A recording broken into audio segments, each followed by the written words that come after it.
Surprise എന്നൊക്കെ പറഞ്ഞിട്ട് ഒരു കേക്ക് കൊണ്ട് തന്നിട്ടുണ്ട്. അപ്പൊ അത് നമ്മള് അദ്ദേഹത്തിനെ കൊണ്ട് തന്നെ കട്ട് ചെയ്യിപ്പിക്കണം എന്ന് പറഞ്ഞിട്ടുണ്ട്.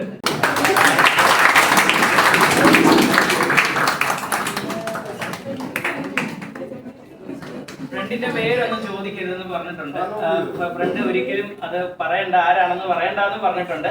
അപ്പൊ അരുണ് എല്ലാവരുമായിട്ടുള്ള ബർത്ത്ഡേ ആശംസകൾ നേരുന്നു. അപ്പൊ നമ്മളൊരു ചെറിയ കേക്ക് കട്ടിങ് ആയിട്ടുണ്ട്.